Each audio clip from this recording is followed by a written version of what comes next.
Hi there, I'm Amanda Cromhote from Truth. Welcome to the Blind Loyalty Challenge. We interview world experts in loyalty blindly. We're hoping to create insight, spontaneity, and a lot of fun through the challenge. The challenge is about promoting the blind loyalty trust, and my book called Blind Loyalty, 101 Loyalty Concepts Radically Simplified. All profits from the book go towards the trust. We hope you enjoy the Blind Loyalty Challenge.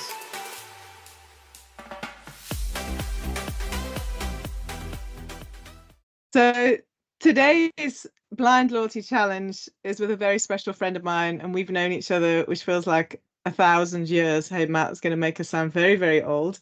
But I have Matt Oldham, who I refer to as a serial entrepreneur, but for the Blind Loyalty Challenge, he's also a very, very deep, experienced loyalty expert. So we're in for a treat today. Welcome to the Blind Loyalty Challenge, Matt. Thank you so much. I wish we were doing this over a cup of tea, somewhere nice and warm. I've got my tea here, so we can just pretend we're having a nice cup of tea together. Or a glass of champagne, whatever. A glass of champagne. It's a bit early for that.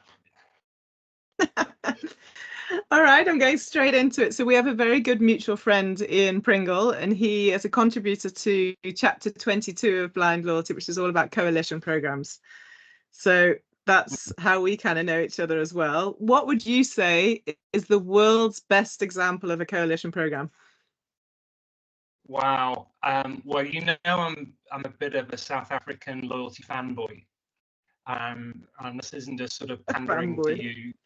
But I think there are some really fantastic examples of coalitions in South Africa. And I think before I announce who I think is the best, I'll maybe just sort of talk a little bit about where I think coalitions have struggled in other markets. And that really is getting, actually Ian Pringle talks about this thing about getting the elephants to dance, which I'm not sure what he means. I don't know most of what the things he means, but I think what he means is getting big partners to actually dance when they're both, or all of them are quite big, bulky organizations themselves. So often that doesn't work well in coalitions, and you have one dominant player who just beats the drum that everyone has to work towards. So coalitions often don't work because of that. One that I think works incredibly well is eBucks.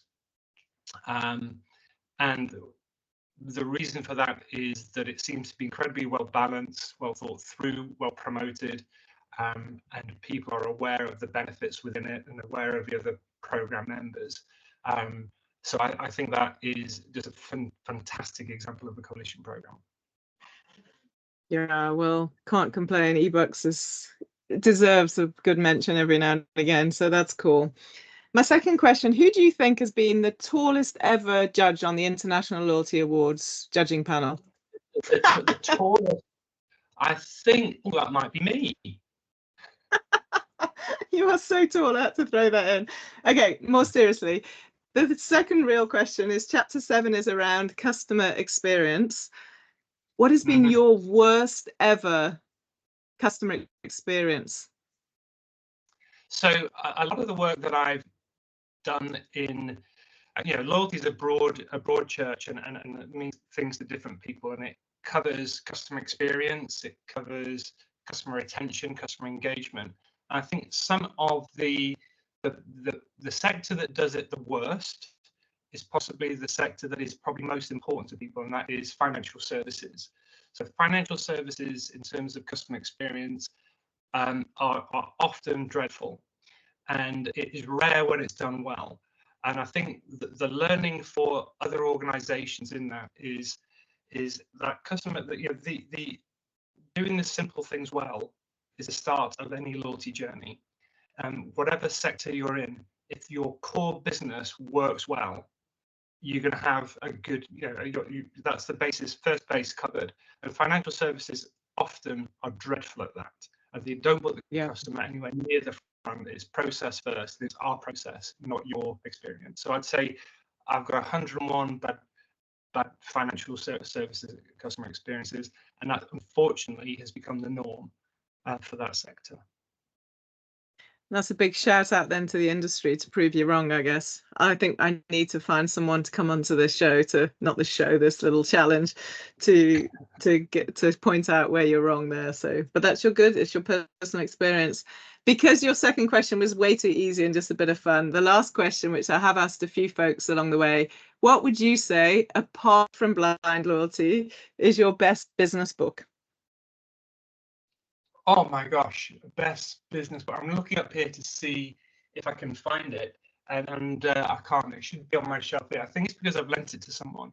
It's called The Mum Test, and it's a book. And the great thing about it is quite short.